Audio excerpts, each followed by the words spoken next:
Good morning बच्चों। आज हम आपको एक नया चैप्टर बताने जा रहे हैं जिसका नाम है chapter 8 origin of transaction source document of accountancy. Source document of accountancy का मतलब क्या होता है? सोर्स डॉक्यूमेंट किसे कहते हैं?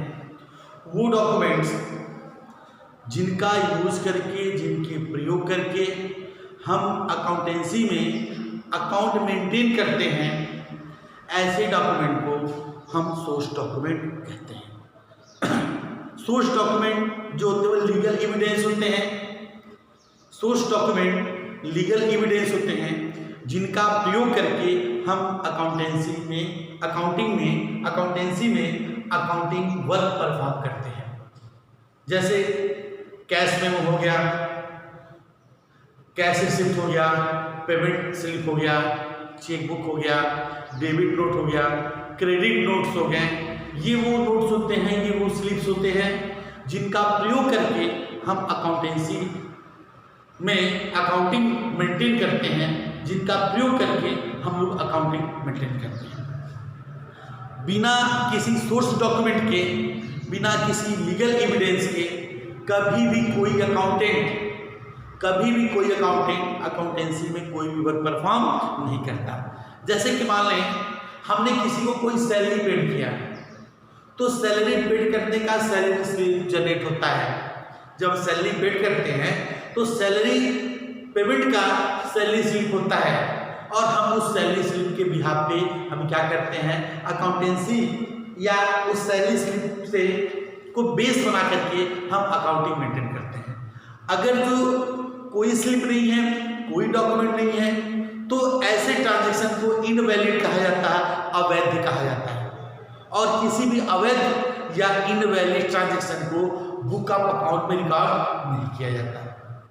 तो इस प्रकार से अगर जो हम आपसे बात करें कि व्हाट इज सोर्स डॉक्यूमेंट्स, अगर जो हम आपसे बात करें कि व्हाट इज सोर्स डॉक्यूमेंट, तो आप कह सकते हो कि source document are the first record. लिख सकते हैं कि source document are the first record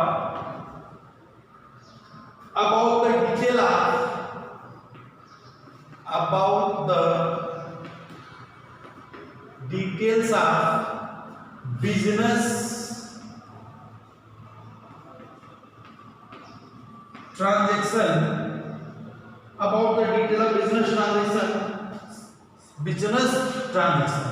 यानी source document are the first record about the details of business transaction. Such documents report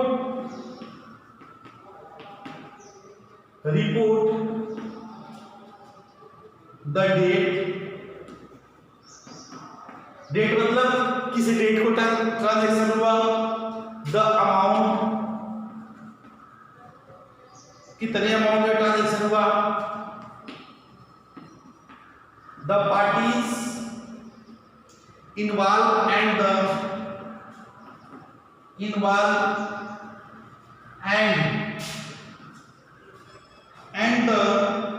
nature of the transaction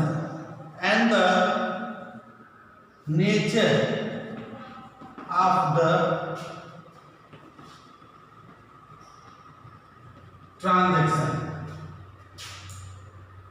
Entry in the book are always made. Entry in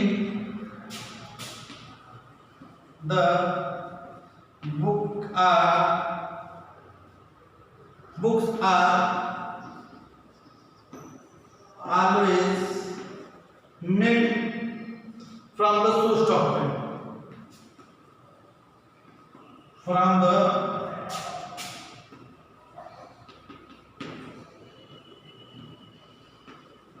source document. ये definition है what is source document. Source document क्या होता है, ये एक छोटी सी definition है, आप लोग इसको नोट कर लें, ठीक है।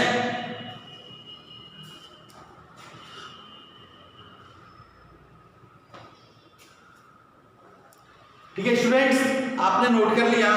अब देखिए थोड़ा समझिए, अगेन मैं रिपीट कर रहा हूं कि source document are the first record होता है। जो सोर्स डॉक्यूमेंट होता है बच्चों, ये फर्स्ट रिकॉर्ड होता है about the detail of business transaction. Business में जो ट्रांजेक्शन होते हैं, जो भी बिजनेस में एक्टिविटीज, इकोनॉमिकल एक्टिविटीज परफॉर्म की जाती है, उस इकोनॉमिकल एक्टिविटीज का पहला रिकॉर्ड होता है कौन? Source document. Such document report the date. इस डॉक्यूमेंट से डेट पता चलता है, date of transaction, the amount of transaction, कितने का अमाउंट है, द पार्टी इन्वॉल्व, और किस पार्टी, कौन सी पार्टी इन्वॉल्व है, किससे खरीदा गया है, किसको बेचा गया है, किसको पेमेंट हुआ है, किससे रिसिप्ट हुआ है, ये पार्टी है। And the nature of transaction, और किस नेचर का ट्रांजैक्शन है, सेल्स है, परचेज है, पेमेंट है, रिसिप्ट है और जजमेंट एंट्री है, किस नेचर का ट्रांजैक्शन है, ये कहां से पता चलता है? सोर्स डॉक्यूमेंट से। Entry the books are always made from the source document. और जब बुक ऑफ अकाउंट में, जब हम बुक ऑफ अकाउंट में कोई एंट्री पास करते हैं, कोई एंट्री रिकॉर्ड करते हैं, बुक ऑफ अकाउंट में बच्चों जब भी हम कोई एंट्री रिकॉर्ड करते हैं, कोई एंट्री पास करते हैं, कुछ भी लिखते हैं, वह किसके बेस पे? सोर्स डॉक्यूमेंट के बेस पे। अगर जो सोर्स डॉक्यूमेंट नहीं है और सोर्स डॉक्यूमेंट की आप यूज करके एंट्री नहीं किए हैं, तो आप जान लीजिए कि वह एंट्री इनवैलिड होगी या अवैध होगी या गलत होगी। क्यों? क्योंकि जब बुक्स ऑफ अकाउंट का ऑडिटिंग होता है, चेकिंग होती है, तो उसको मिलाया जाता है, उसको एविडेंस के साथ मैच करवाया जाता है कि जो वर्क हुआ है वो सही है और फेयर है कि नहीं है, नहीं मिला जाएगा। अगर जो एविडेंस नहीं रहेंगे तो कोई भी व्यक्ति कितना भी मन करे वो अमाउंट अपने मन माफिक रिकॉर्डिंग करेगा और अपने हिसाब से प्रॉफिट जनरेट करेगा, अपने हिसाब से लॉस जनरेट करेगा। सो इस सब सिस्टम को ध्यान में रख करके जब भी बुक ऑफ अकाउंट में कोई एंट्री पास होती है, कोई ट्रांजेक्शन होता है, तो उसको हम किस बेस पे करते हैं? सोर्स डॉक्यूमेंट के बेस पे, या सोर्स डॉक्यूमेंट के द्वारा ही हम उसको अपनी बुक्स में एंट्री करते हैं। ठीक है बच्चों, अब देखिए अब कौन कौन से ऐसी वो सोर्स डॉक्यूमेंट कौन कौन से हैं, इनको जरा आप ध्यान दीजिए। सोर्स डॉक्यूमेंट सभी लोगों ने नोट कर लिया होगा। सोर्स डॉक्यूमेंट में सबसे पहला होता है कैश मेमो। पहला होता है बच्चों कैश मेमो।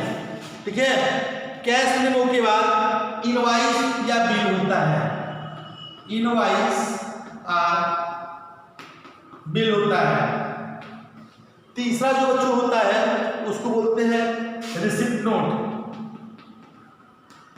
रिसिप्ट नोट जो पैसा रिसिप्ट करते हैं। चौथा जो होता है डेबिट नोट, डेबिट नोट। पांचवा जो होता है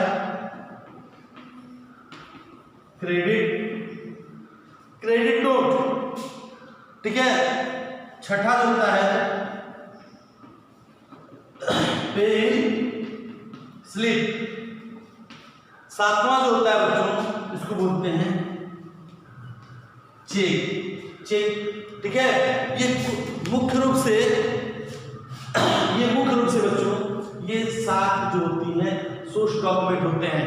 ये जो 7 है ये सोर्स डॉक्यूमेंट है, कैश मेमो, इनवॉइस और bill, receipt note, debit note, credit note, pay slip और चेक। ठीक है, इनको आप नोट कर लें।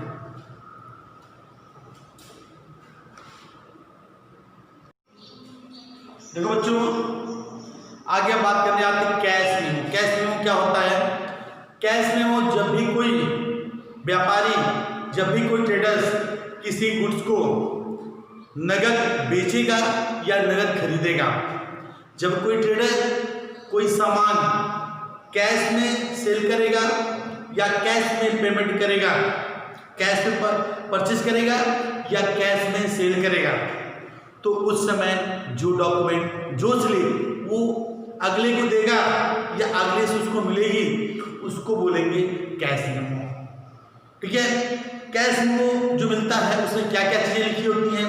सबसे पहली बात तो ऊपर लिखा हुआ कैश मेमो, फिर बेचने वाले का एड्रेस होगा, मेमो नंबर होगा, किसके साथ आपने ट्रांजैक्शन किया है, किसको आपने बेचा है, किससे खरीदा है, डेट लिखा होगा, क्वांटिटी लिखी होगी, डिस्क्रिप्शन आपने क्या खरीदा है, प्रति पीस रेट लिखा होगा और टोटल अमाउंट लिखा होगा।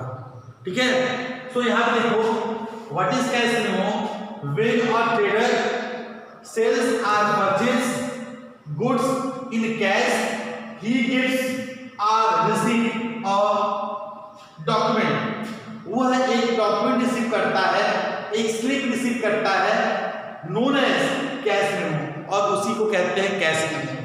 यानी जब कोई ट्रेडर कैश में कोई सेल या परचेज करता है तो उस समय जो डॉक्यूमेंट इशू किया जाता है या वो रिसीव करेगा उसे कैश मेमो कहते हैं। In cash memo detail regarding item से संबंधित रिगार्डिंग डिटेल्स होते हैं, जैसे क्वांटिटी, कितनी क्वांटिटी आपने परचेज किया, रेट पर पीस क्या है, और total amount with date, total amount with date. जैसे नीचे मैंने आपको फॉर्मेट बना के दिखाया, ऊपर लिखा हुआ कैश मेमो, यहाँ पर कैश मेमो नंबर मान लेते हैं 121 हो गया।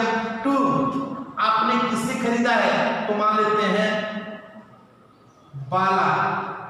बालाजी, आपका यहाँ पे एड्रेस होगा, मान लेते हैं 302 खलीलाबाद संत कबीर नगर। डेट, आज का डेट मानते हैं 6/10/2020, मान लेते हैं आज का डेट होगा। आपने क्या खरीदा है, क्वांटिटी, जैसे मान लीजिए आपने 3 पीस खरीदा है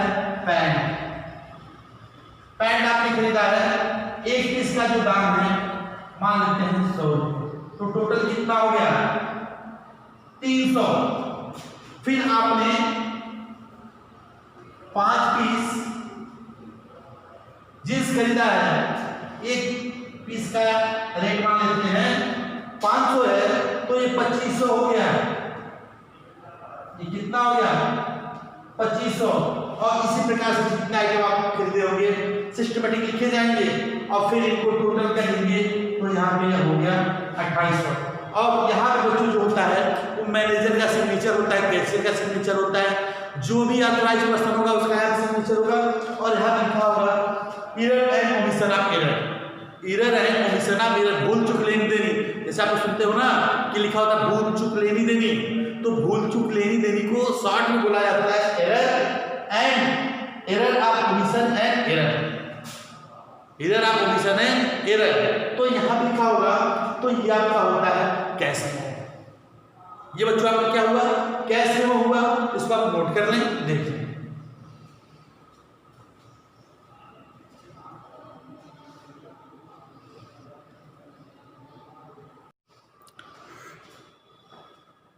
ओके स्टूडेंट्स, अब बात करते हैं इनवॉइस और बिल। इनवॉइस क्या होता है, बिल क्या होता है, बिल और trader sells goods on credit, he prepared sales invoice in duplicate form. Duplicate form का मतलब यहाँ पे उसकी 2 प्रतिलिपि बनती है। जब कोई विक्रेता उधारी में कोई सामान बेचता है, कोई सामान बेचेगा उधारी में, तो वो करता क्या है, जब कोई विक्रेता उधारी में कोई सामान बेचता है तो उसकी उस समय जो डॉक्यूमेंट प्रिपेयर करता है, उस डॉक्यूमेंट को हम कहते हैं सेल्स इनवॉइस, या तो इनवॉइस कहते हैं या फिर बिल्स कहते हैं। और ये हमेशा डुप्लीकेट फॉर्म में बनाया जाता है। डुप्लीकेट फॉर्म का मतलब इसकी 2 प्रतिलिपि बनती है। एक प्रतिलिपि परचेस करने वाले को दे दिया जाता है और दूसरी प्रतिलिपि अपने पास रख लिया जाता है अकाउंट मेंटेन करने के मोटो से। ठीक है, all detail regarding sales are include in it. विक्रय से रिलेटेड जितनी भी चीजें होती हैं वो सब कुछ इस सेल्स इनवॉइस में या इनवॉइस में इंक्लूड होती हैं। जैसे नंबर, इनवॉइस नंबर कौन सा है जिससे पहचाना जाएगा, आपकी दुकान का नाम, जो विक्रेता है उसकी दुकान का नाम और उसका एड्रेस होगा। किस डेट को ट्रांजैक्शन हो रहा है वो डेट यहाँ पे लिखना होगा, और नेम, किस व्यक्ति को आप सेल कर रहे हो, जिस व्यक्ति को आप सेल कर रहे हो उसका यहाँ पे पूरा नाम होगा। क्वांटिटी, कितनी क्वांटिटी आप बेच रहे हो, क्या बेच रहे हो, किस रेट से बेच रहे हो, और उसका कितना अमाउंट है, और फिर यहाँ पे टोटल लिखा जाता है। तो ये इसका फॉर्मेट होता है, स्पेसिफिक होता है। जैसे कि मान लो एक छोटा सा एग्जांपल मैं ले लूं, ये फॉर्मेट प्री प्रिंटेड है, या तो कंप्यूटराइज होगा या प्री प्रिंटेड होगा, छपा छपाया होगा, आपको कुछ करना नहीं है, हाथ से कुछ नहीं बनाना है, केवल आपको लिखना है। इसमें जो चीजें लिखी, जो चीजें छपी होंगी वो मैं यहाँ पे बना दिया हूँ। जैसे ये नंबर भी छपा होगा, मान लेते हैं ये नंबर 503 है, ये प्री प्रिंटेड होगा। डेट की जगह होगी आपको डेट लिखना होगा 6/10/2020। किसको बेच रहे हो, मान लेते हैं रामपाल एंड कंपनी को आप बेच रहे हो। क्या बेच रहे हो, मान लेते हैं 10 जो पीस बेच रहे हो वो आप मान लो तो कंप्यूटर, कितने रेट का, 5,000 का एक कंप्यूटर है, 50,000 हो। मान लेते हैं 20 पीस आप माउस बेच रहे हो, 20 पीस माउस बेच रहे हो 200 के रेट से, ये हो गया आपका 4,000। इसी प्रकार से जितने आइटम उनके रेट और अमाउंट लिखते जाओगे। जब हो जाएंगे तो इनको आप क्या करोगे, यहाँ पे टोटल करोगे, तो टोटल मेरे हिसाब से यहाँ पे 54,000 आ रहा है। ठीक है, अभी आपको हमने बताया error and omission of error होता है। मैनेजर जो वहाँ पे रिस्पॉन्सिबल पर्सन होगा वो अपना साइन वगैरह करेगा और इसकी 2 प्रतिलिपि बनाएगा, इसकी 2 कॉपी बनाएगा। एक कॉपी खुद के पास रखेगा जो जिया की कॉपी होगी, सेकेंड कॉपी होगी, और फर्स्ट कॉपी क्या करेगा, ये दे देगा ओरिजिनल कॉपी इसको परचेजर को दे देगा। जो ओरिजिनल कॉपी होगी बच्चों वो किसको दे देगा, परचेजर को दे देगा। आई थिंक कंसेप्ट क्लियर है, ओके, इसको नोट कर लीजिए।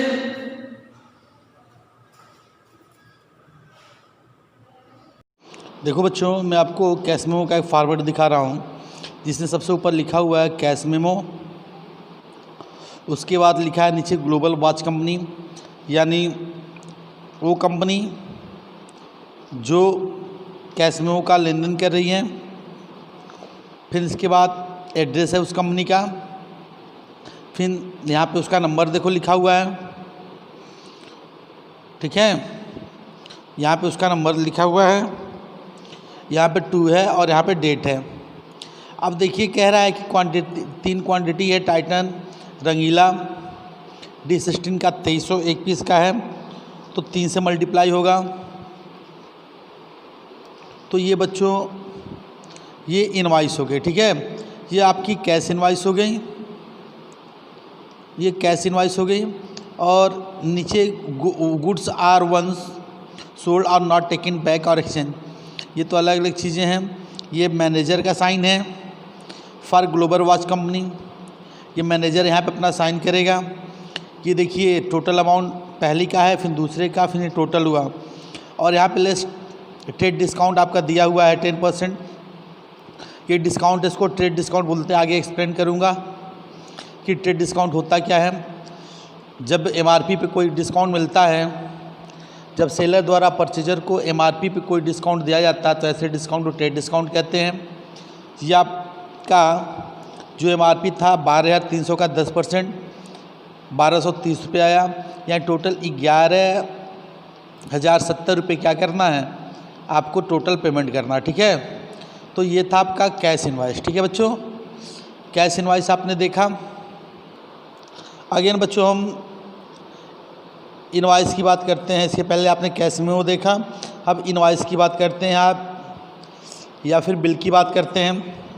ये मल्होत्रा इलेक्ट्रॉनिक कंपनी का ये बिल है, आप देखिए ध्यान से। और 25 पालिका market Connaught place new Delhi का है। नंबर यहाँ पे प्रिंट नहीं हुआ है बच्चों। Name of customer Ashoka enterprises है, यहाँ पे कस्टमर का नाम देंगे। डेट आपका दिया हुआ है टर्म है कि अगर जो आप 5% कैश डिस्काउंट मिलेगा या 30 दिन के अंदर आप पेमेंट करते हैं तो एक टर्म्स कंडीशन अलग अलग किसी इनवाइस पे होती है, किसी इनवाइस पे नहीं होती है। फिर आप देखिए, आप देख रहे होंगे कि यहाँ पे क्वांटिटी है, यहाँ पे डिस्क्रिप्शन है, यहाँ पे रेट है और यहाँ पे अमाउंट। अब जितनी क्वांटिटी इन्होंने ख़रीदा वहाँ पे आइटम का नाम, उनका पर पीस रेट और टोटल अमाउंट, ठीक है। सेल टैक्स लगा है इनका, सेल टैक्स जो होता है हमेशा ऐड होता है। सेल टैक्स का मतलब इस समय आप जीएसटी समझिए, क्योंकि अब सेल टैक्स नहीं लगता है, जीएसटी लगता है। और यहाँ पे हैंडलिंग एंड डिलीवरी चार्जेस 400 रुपये, यानी टोटल 1,05,010 रुपये हुआ। यहाँ पे ₹1,05,010 ओनली इन फिगर है। यहाँ पे वो व्यक्ति का साइन होगा जिसने क्या किया है, इसको ख़रीदा या बेचा है।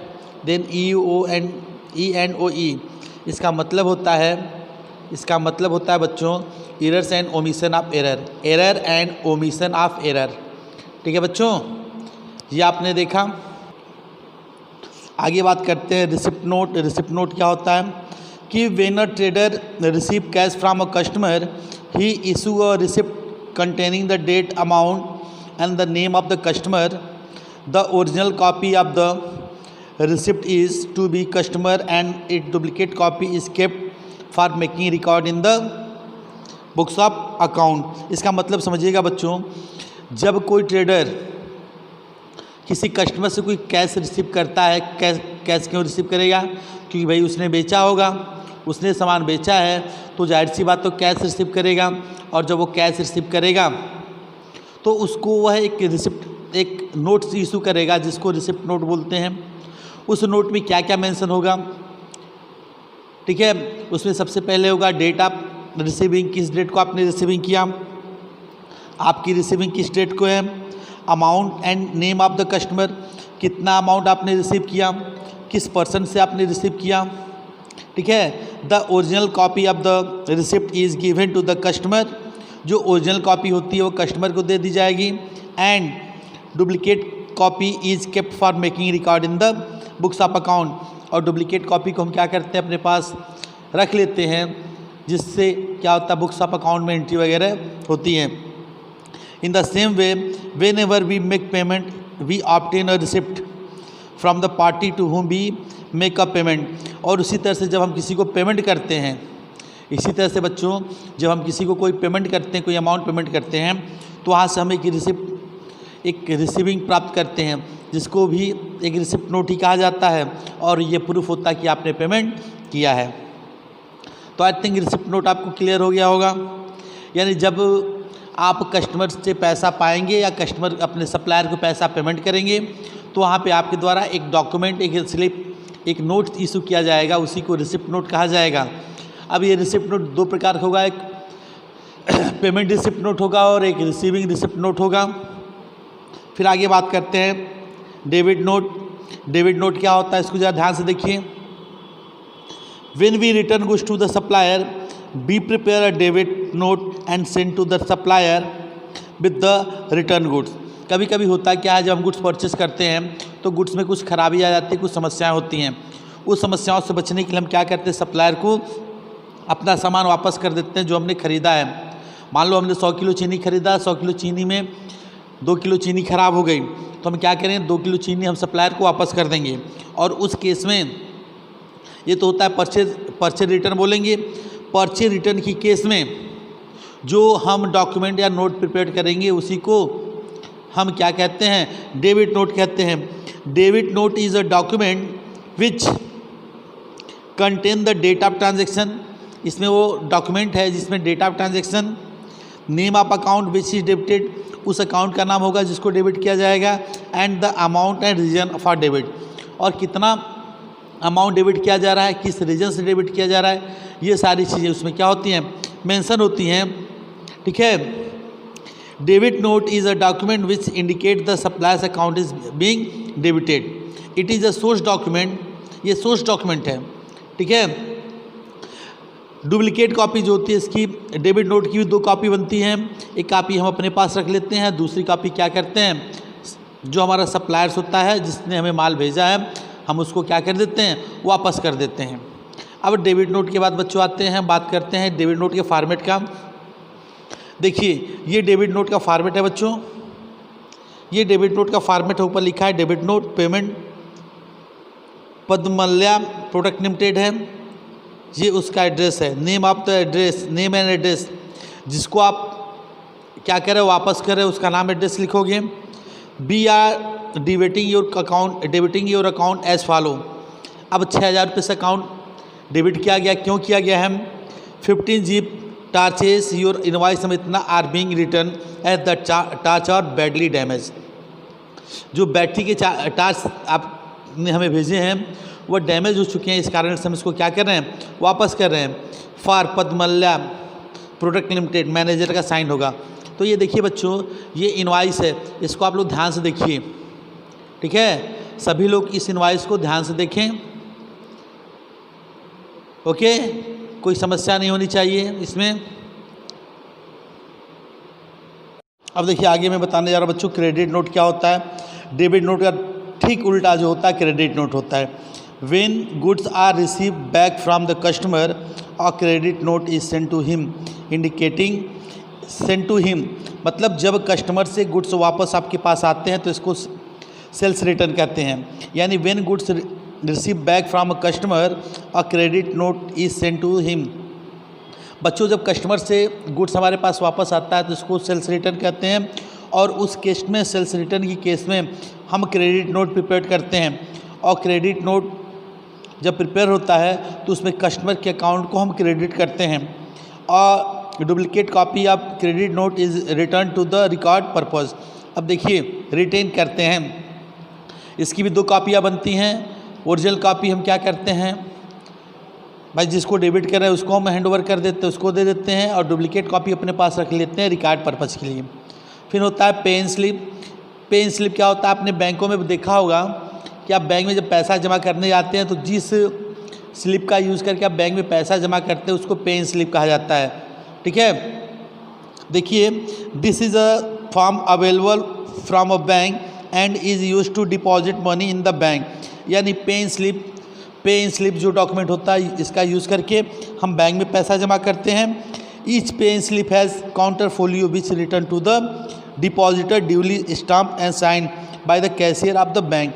आप सभी को मालूम है कि जब आप बैंक में पैसा जमा करने जाते हैं, आप ध्यान दीजिएगा, जब आप लोग बैंक में पैसा जमा करने जाते हैं तो आपको एक कागज़ भरना होता है, एक लंबा सा कागज़ होता है जिसको आप फिल करते हो। किसी भी बैंक में आप जमा करिए, चाहे वो प्राइवेट सेक्टर का हो चाहे पब्लिक सेक्टर का हो, जब आप वहाँ पैसा जमा करते हैं तो आपको जो कैशियर पैसा रिसीव करता है आपसे, वो क्या करता है कि उसके आधे पार्ट जो आगे के पहले पार्ट होते हैं उस थोड़ा सा फाड़ करके आप अपने पास रख लेता है, और बाकी को आपको क्या करता है, हैंड ओवर कर देता है, ठीक है? ये आपका जो होता है पेन स्लिप होता है, ठीक है? इसमें बेसिकली हर चीज़ें स्टाम्प लगा होता है, कितना पैसा ये लिखा होता है, डेट लिखा होता है। इसके बाद बच्चों जो 7वां है, वो जो 7वां आपको मैंने बताया सोर्स डॉक्यूमेंट, वो आपका होता है चेक। चेक क्या होता है? चेक सभी लोग को मालूम है, सभी लोगों ने यूज़ किया होगा, बट थोड़ा सा उसकी डिफिनीशन जान लो कि a cheque is an order in writing drawn a bank to pay a specific sum to the bearer or the person named in it. यानी चेक जो होता है एक रिटन ऑर्डर होता है, ध्यान से सुनिएगा। और cheque is a order in writing, cheque written में ऑर्डर होता है ड्रॉन अपॉन अ बैंक, जो बैंक के ऊपर लिखा जाता है कि इसमें लिखी गई रकम इसके बियरर को या जिस पर्सन का नाम इस चेक में लिखा है। बियरर का मतलब होता है बच्चों जो लेके पहुँचे, जो चेक लेके बैंक पहुँचे उसी को बियरर बोलेंगे, जिसके पास वो हो, ठीक है? तो चेक जो होता है एक शर्त रहित एक पत्र होता है जिसमें हम बैंक के ऊपर लिखते हैं, जिसको हम बैंक के ऊपर लिखते हैं कि इसमें लिखी गई रकम इसके बियरर को या इसके जिसका नाम इसमें लिखा है आप पेमेंट करने का कष्ट करें। Each chequebook has a counter folio in which the same detail are entered as enter in the cheque are filled. देखो जो चेकबुक होता है वो या तो 25 पेज का चेकबुक होता है या 20 का होता है या 50 का होता है। जब बैंक में अकाउंट खुलवाते हैं, चाहे अब चेक किस किस अकाउंट में मिलता है आपको मैं बता दूं। जब बैंक में आप सेविंग अकाउंट ओपन कराओगे या करंट अकाउंट ओपन कराओगे तभी चेक आपको इशू होगा। लेकिन अगर जो आप आरडी अकाउंट या एफडी अकाउंट ओपन करवाते हो तब आपको चेक इशू नहीं किया जाएगा। तो उस केस में क्या होता है बच्चों कि जब आप बैंक में अकाउंट खोलते हो तो आपको एक चेक बुक के लिए रिक्वेस्ट करना होता है कि हमें चेक भी चाहिए। तो चेक बुक मिलता है। The counter folio remain with the account holder a future reference. और इसके साथ हम क्या करते हैं, फ्यूचर में जो भी ट्रांजैक्शन वगैरह होते हैं हम परफॉर्म करते हैं। ठीक है, आगे मैं आपको फेडरल बैंक का एक चेक का फॉर्मेट दिखा रहा हूँ। ये देखिए, ये स्पेसिमेन ऑफ चेक है जिसमें फेडरल बैंक लिखा है। आप यहाँ पे ये चेक नंबर है, यहाँ देखिए ध्यान से 007543 ये चेक नंबर है। ये MICR कोड है, BSR कोड है।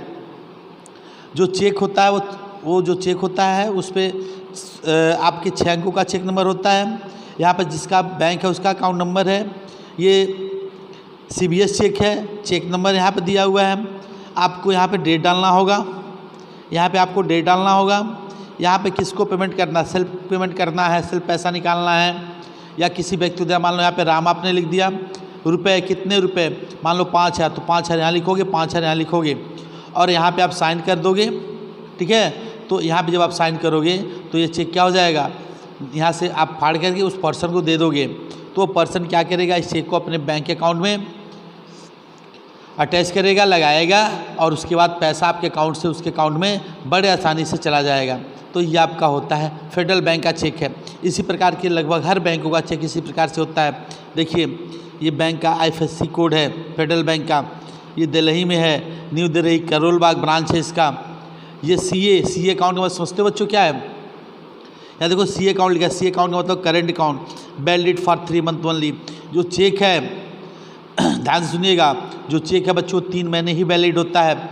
यानी चेक की जो वैलिडिटी होती है वो 90 दिन या 3 महीने ही चेक की वैलिडिटी होती है। तो इस प्रकार से आपने देखा, ये आप देखिए चेक नंबर है 6 अंकों का, ये देखिए चेक नंबर है, MICR कोड नंबर है। तो आपने इन सब चीज़ों को ध्यान से देखा। ओके।